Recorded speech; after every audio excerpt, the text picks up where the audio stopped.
Hello बच्चों, आज हम पढ़ेंगे एक्सक्रीशन।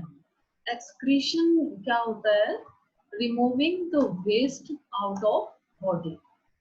टॉक्सिक नाइट्रोजनस वेस्ट हमारी बॉडी के अंदर होता है, और ये जो टॉक्सिक नाइट्रोजनस वेस्ट हैं, ये 3 टाइप के होते हैं: अमोनिया, यूरिया, यूरिक एसिड। जिनमें अमोनिया होता है उनको हम अमोनोटैलिक ऑर्गेनिजम्स कहते हैं। और अमोनिया की एक्सक्रीशन के लिए बहुत ज्यादा पानी चाहिए, तो अमोनोटैलिक सिर्फ एक्वेटिक ऑर्गेनिजम्स ही होते हैं। फिर वो एनिमल्स जो यूरिया एक्सक्रीट करते हैं उनको हम यूरियोटैलिक कहते हैं, जैसे फ्रॉग हो गया, ह्यूमन्स हो गए। और यूरिक एसिड जो एक्सक्रीट करते हैं उनको हम कहते हैं यूरिकोटैलिक। बर्ड्स और रेप्टाइल्स इसमें आते हैं। यूरिक एसिड की एक्सक्रीशन के लिए सबसे कम वाटर चाहिए होता है, और यूरिया की एक्सक्रीशन के लिए थोड़ा वाटर चाहिए होता है। इसलिए हम पानी पीते हैं ना, तो वाटर के साथ साथ जो भी ये यूरिया, हमारा जो नाइट्रोजनस वेस्ट मेटाबोलाइट है, वो पानी के साथ साथ ही किडनीज के थ्रू निकल जाता है। यूरिन बनता है किडनीज में, और यूरिन में फिर ये यूरिया और यूरिया फिर एक्सक्रीट होती है। अब ह्यूमन एक्सक्रीटरी सिस्टम अगर हम पढ़ें, तो एक्सक्रीटरी सिस्टम में क्या है? एक पेयर किडनीज हैं, उसके बाद ये यूरेटर्स हैं, ये भी एक पेयर है, फिर ये यूरिनरी ब्लैडर और ये यूरेथ्रा। तो रीनल आर्टरी जो है, ये रीनल आर्टरी है, ये ऑक्सीजनेटेड ब्लड कैरी करती है, किडनीज के अंदर लेके जाएगी ऑक्सीजनेटेड ब्लड। और जो रीनल वेन है, ये डीऑक्सीजनेटेड ब्लड किडनीज से वापस लाती है। मेन स्ट्रक्चरल और फंक्शनल यूनिट जो है किडनीज की, वो क्या होती है?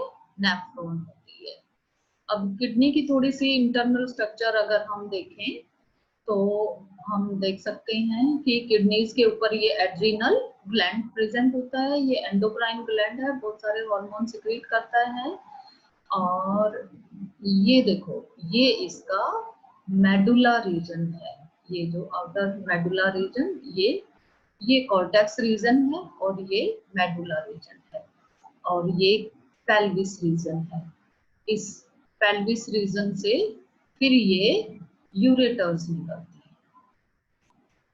अब नेफ्रॉन की स्ट्रक्चर अगर हम पढ़ें, तो नेफ्रॉन जो है, सबसे पहले इसकी जो स्ट्रक्चर है वो एक कप लाइक शेप होती है। ये कप लाइक शेप है। इस कप लाइक शेप को हम कहते हैं बोमेन्स कैप्सूल। लोअर एंड, अब इसका ये लोअर एंड है, लोअर एंड में ट्यूब लाइक स्ट्रक्चर होती है, इनको हम यूरिनिफेरस ट्यूब्यूल्स कहते हैं। बोमेन्स कैप्सूल के अंदर ये जो कैपिलरी नेटवर्क प्रेजेंट है, इस कैपिलरी नेटवर्क को हम ग्लोमेरुलस कहते हैं। ग्लोमेरुलस जो है, इसका फंक्शन क्या है? ये इसके थ्रू जो ब्लड आएगा, ये इस ब्लड को फिल्टर करता है। अब यूरिन फॉर्मेशन कैसे होती है? पहला स्टेप, इसमें ये 3 स्टेप्स हैं। ग्लोमेरुलर फिल्ट्रेशन या अल्ट्रा फिल्ट्रेशन कहते हैं फर्स्ट स्टेप को, दूसरा ट्यूबुलर रीअब्जॉर्प्शन है, और तीसरा ट्यूबुलर सिक्रीशन है। तो फर्स्ट स्टेप, ग्लोमेरुलर फिल्ट्रेशन। जैसे जैसे ब्लड इस ग्लोमेरुलस से पास होता है, यहाँ पे प्रेशर हाई होता है, प्रेशर गार्डेड होती है ये अल्ट्रा फिल्ट्रेशन जो प्रोसेस है। तो प्लाज्मा को छोड़ के, प्लाज्मा जो है प्रोटीन्स को छोड़ के, बाकी सारी चीजें इस कैविटी ऑफ बोमेन्स कैप्सूल में आ जाती हैं, और इस प्रोसेस को हम अल्ट्रा फिल्ट्रेशन कहते हैं। ब्लड में प्लाज्मा होता है, कॉर्पस्कल्स होती हैं, तो plasma except proteins moves into the cavity of Bowman's capsule। तो प्लाज्मा के जो प्रोटीन है उनको छोड़ के बाकी सारा का सारा इस बोमेन कैप्सूल की कैविटी में आ जाता है। यही स्टेप ग्लोमेरुलर फिल्ट्रेशन या अल्ट्रा फिल्ट्रेशन कहलाती है। अब देखो सब कुछ आ गया, तो सब कुछ तो हम वेस्ट मटेरियल नहीं है।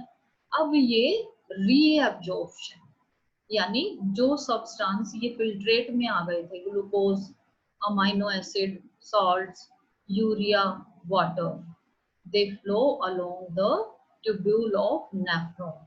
और ये सारे यूजफुल सब्सटेंसेस, यूरिया भी, सॉल्ट भी, ग्लूकोज, अमाइनो एसिड, वाटर, ये रीएब्सॉर्ब हो जाएंगे इस ट्यूब्यूल से इन ब्लड कैपिलरीज के अंदर। तो ये प्रोसेस कहलाती है ट्यूबुलर रीएब्जॉर्प्शन। और ये होगा कैसे? सिंपल डिफ्यूजन से होगा। फिर ट्यूबुलर सिक्रीशन, ट्यूबुलर सिक्रीशन जो है वो यहाँ पर होता है। जैसे जैसे फिल्ट्रेट मूव करेगा ट्यूब्यूल्स के थ्रू, तो वेस्ट मटेरियल जैसे कि यूरिया, अगर अभी भी ये ब्लड में है तो ये वापस फिल्ट्रेट में ऐड हो जाएगा, ब्लड से यूरिन में ऐड होगा मतलब ये। और इसी को हम ट्यूबुलर सिक्रीशन कहते हैं। नेफ्रॉन जो है वो यूरिन को पास करता है थ्रू द यूरेटर्स, और यूरेटर से फिर ये यूरिनरी ब्लैडर में जाता है और फाइनली यूरिथ्रा के थ्रू पास आउट हो जाता है। अब प्लांट्स में एक्सक्रीशन कैसे होता है? प्लांट्स में गैसियस वेस्ट होते हैं, जैसे कि कार्बन डाइऑक्साइड है, वाटर है, ऑक्सीजन है, ये स्टोमेटा से रिमूव होते हैं। और दूसरा लेंटिसल्स, लेंटिसल्स जो बार्क की ओपनिंग्स होती हैं उनको कहते हैं। Gums, resins, they are secreted by plants, ये भी प्लांट के वेस्ट मटेरियल।